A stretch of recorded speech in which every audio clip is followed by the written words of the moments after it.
ating gugulayin ngayon. Guys, oh, second try ko to. Ang sarap. Hinalo ko yan sa gulay. Ang sarap siya. Dahon ng papaya. Hindi na sayang ang papaya. Tapos magamot pa yung ating mga sakit-sakit. Ayan guys. Inaramas ko lang yan siya sa asin. Ayan, inaramas ko lang yan siya sa asin guys. Ayan. Tapos wala naman siyang pait. Ang sarap. First try ko na yan. Kaya nasarapan ako. Kaya inulit ko ulit siya. Ayan, nag-harvest ako ngayon sa aking mga halamanan. Ayan lang munang nakuha ko. At saka ito. Ihalo ko rin to. Ayan. Yan yung ating gabi ngayon. At ito, haluan ng isdang perito. Yan.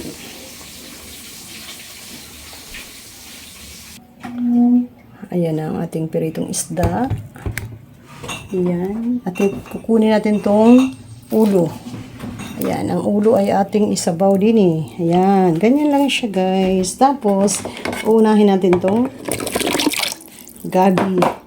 Tapos, yung yung mga sitaw. Ayan. At saka okra. Ganyan. Uhuli natin tong mga talbos at malunggay. Yan ang ating lulutuin ngayon. Yan lang siya, guys. Yan. Ang ating bangus ay ang ulo lang. Kasi mga anak namin gusto po ito. Yan. Ito lang lulutuin namin ngayon. Ayan na. Pinaglalagay ko na lahat ng mga kailangan natin.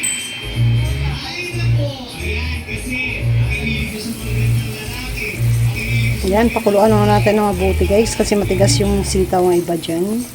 Yan, para lumabo din yung sabaw dahil din sa gabi.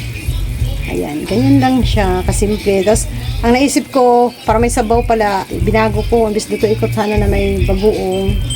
Hindi na. Sinigang na lang siya. Diba? Kahit anong luto lang yun guys, importante may makain tayo. Thank you so much.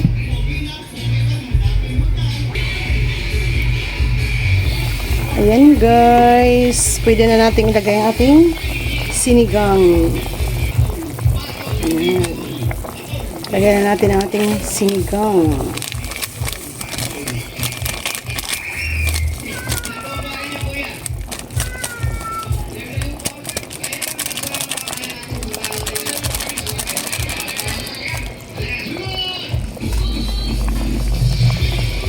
Umilang ka.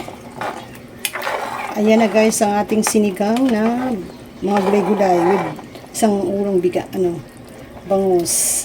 Ito yung aking ilalagay na papaya. Try natin itong ilagay sa sinigang.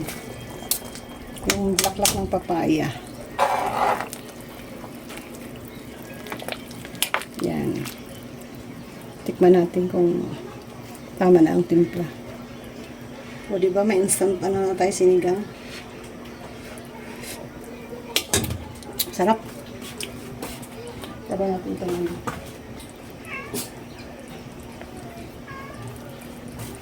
Yan guys, ilalagay na rin natin itong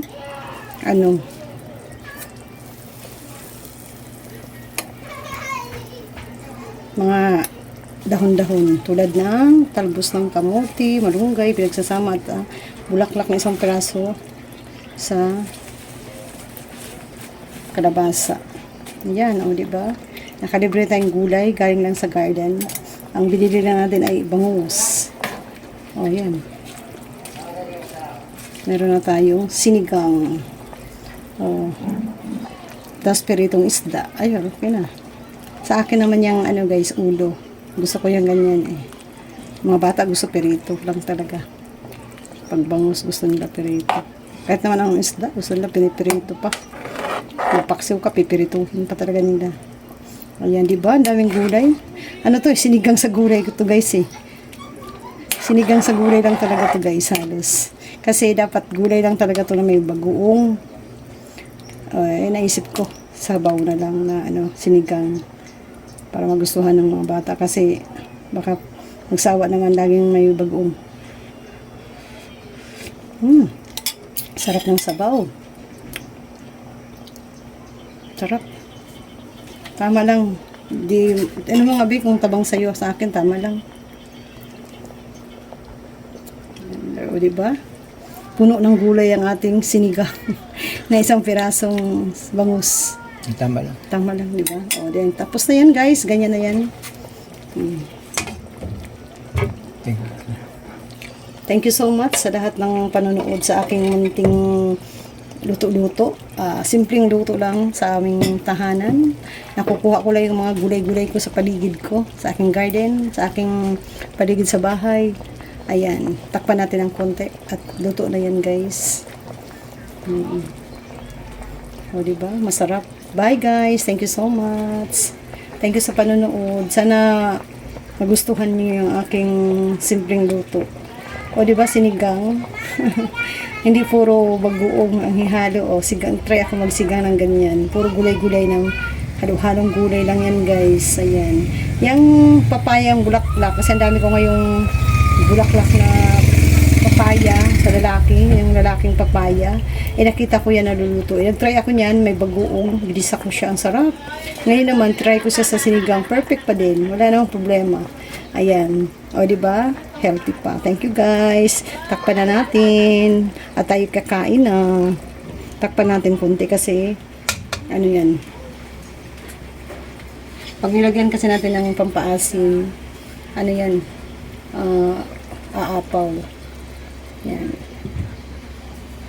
Sarap-sarap na yan. Thank you so much. Bye-bye.